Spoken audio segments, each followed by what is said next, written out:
বিশ্ব প্রকৃতি সংরক্ষণ দিবস উপলক্ষে আগরতলার হেরিটেজ পার্কে বন দপ্তরের উদ্যোগে এক সচেতনতামূলক অনুষ্ঠানের আয়োজন করা হয়। পরিবেশ সংরক্ষণ, জীববৈচিত্র্য রক্ষা এবং সবুজায়নের গুরুত্ব তুলে ধরতে এই অনুষ্ঠানের আয়োজন করা হয়। অনুষ্ঠানে প্রধান অতিথি হিসেবে উপস্থিত ছিলেন ত্রিপুরা রাজ্যপাল ইন্দ্রসেনা রেড্ডি নাল্লু। এছাড়াও বন দপ্তরের ঊর্ধ্বতন আধিকারিক, বনকর্মী এবং অন্যান্য সরকারি কর্মকর্তারা উপস্থিত ছিলেন। অনুষ্ঠানে প্রকৃতি সংরক্ষণের গুরুত্ব তুলে ধরে পরিবেশ রক্ষায় সকলের সক্রিয় অংশগ্রহণের আহ্বান জানানো হয়।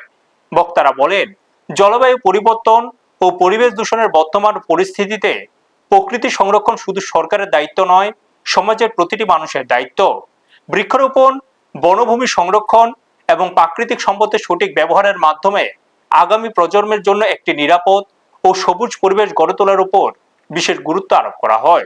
ব্যুরো রিপোর্ট, न्यूज़ तत्काल 24। मैं एक ही बोलता हूँ कि अगले पीढ़ी के लिए अपन बहुत सोचते हैं, मगर एनवायरनमेंट के बारे में नहीं सोचते हैं। तो अपने बच्चे, ग्रैंड चिल्ड्रन, उनके चिल्ड्रन के लिए कैसे करना, कैसे सेव करना, कैसे पैसे या प्रॉपर्टी देना, ये सोचते हैं।